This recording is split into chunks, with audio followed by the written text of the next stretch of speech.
Last video for the Judicial Branch. We're going to talk about the Supreme Court. Yay.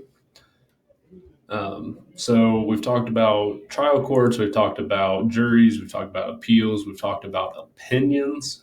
All of those things that are underlined and capitalized obviously will be fair game for your test and your quiz. Date of your test forthcoming. All right, United States Supreme Court, the highest court. Supreme Court is the highest court in the United States. It sits at the top of the judicial branch, so it heads the judicial branch of government. And the primary responsibility of the court is to interpret laws or resolve disputes that arise over the meanings of what's already been written. And the most critical function of the Supreme Court, is this idea of judicial review. And that means that laws are being passed and executed in a constitutional fashion, or that they are in fact constitutional, and that they don't violate the rights of citizens. And remember, this means any branch at any level at any time. The Supreme Court can make a ruling on any of those. So how does the Supreme Court choose cases? Because we have so many people that live in the United States and engage with the judicial branch on a daily basis. How do we know how the Supreme Court picks their cases? Lucky for you, you're about to find out. So the Supreme Court has what is known as both original and appellate jurisdiction, appellate meaning appeals. Article 3, Section 2 of the Constitution addresses two instances where the court has original jurisdiction. If it's a case involving a representative from a foreign government, or cases in which a state is a party of the trial. So that means like the state is being sued or the state is suing someone. And that's only in certain cases. Not every state lawsuit goes to the Supreme Court. So recently what we've seen the Supreme Court do is that they make decisions on conflicting ideologies that are like in the public's eye right now. So the Supreme Court selects case based off whether or not the lower court had differing opinions and if the precedent will have a national impact. Precedent meaning like this is the way we do things now, or if the Constitution is being violated in some way. Cases that make it to the Supreme Court are taken because of the good of the country may be affected if there is no decision made. So to first appeal to the Supreme Court, the losing party of a decision in the lower courts have to petition for a writ of certiorari. Okay? What that means is that you are writing the court to ask them to hear your case and giving reasons to do so. It's not telling the court how to decide the case, just that it should make a decision. So how do you argue cases in the highest court? First, each side submits what's known as a brief, which is basically a sheet of paper that argues their side and trying to convince the court to believe in their reasons. And this is an attempt to make the justices of the Supreme Court see their side of the argument. Hopefully they'll decide in their favor. Then you would have amicus curiae briefs submitted by third parties that are interested in the decision but not actively involved in the case. And amicus curiae just means friend of the court. So it's a third party, super interested, and but not directly involved. So let's say there's a case between, let's say there's a case between me as a teacher and the state of Ohio, and it concerns labor unions.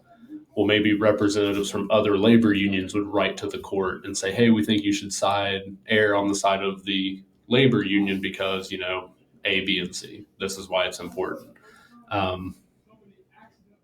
If you think about campaign finance, like politicians receiving money, you're going to have a bunch of politicians writing amicus curiae briefs saying like, yes, please give us all of the money, things like that.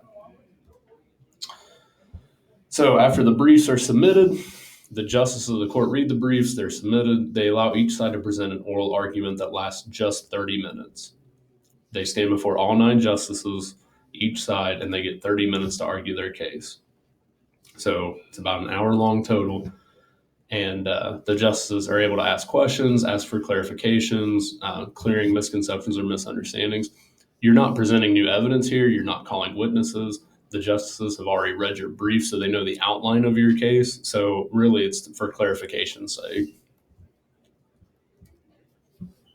So once the arguments have been made, the justices meet in private to discuss their ideas about the case, and they take a vote on whether or not to uphold the lower court's decision. If all the justices agree, they issue a unanimous ruling. If anyone disagrees, then you have that majority and dissenting opinion that we talked about in the last video. So, once the decision is made by the U.S. Supreme Court, it pretty much becomes law. It's setting that precedent. So now it's up to the executive branch to enforce that law the way the Supreme Court interpreted it or made a decision about it. So let's look at same-sex marriage. States were able to make their own decisions about same-sex marriage before the Supreme Court ruling. Once the Supreme Court made the ruling, it became law in all 50 states that same-sex marriage licenses were to be recognized by state agencies and federal agencies. So it's up to the executive branch to make sure that there are no government agencies interfering with that application. Public opinion and the perceived values of the nation is what ultimately influences the justices to make a decision. They're not going to make a decision about something that they don't feel like the American people don't want. The justices are appointed and not elected. I should say not note. They're appointed and not elected. They're supposed to be insulated from like bribery through money, worries about re-elections. They like people who sit on the Supreme Court should legitimately, their goal should be to have the American people to trust the judicial system in a legitimate fashion. We're not trying to win anybody over. We want you to believe in this institution. So how the court interacts, checks and balances out with the other branches. Judicial and legislative, the Chief Justice of the Supreme Court presides over the impeachment hearings. So, like right now, we're talking about Donald Trump and the impeachment inquiry and the articles of impeachment. The Chief Justice is going to be the judge on that court case. So, they're the ones that are in charge of interpreting everything that the legislative branch brings to them. So, really, he's going to be the one deciding, like, kind of what the rules of the trial are going to be. And then, again, judicial or legislative branch makes laws, you have judicial review. Judicial and the executive. Judges who are appointed by the sitting president cannot be removed from office. They either die or resign, or they can be impeached, but it's been very rare to have any kind of judge or justice removed through that fashion. You interpret and apply the laws for the executive branch, including executive orders, and then exercises power of judicial review on executive actions and functions, which we've talked about at length after we talked about the presidency.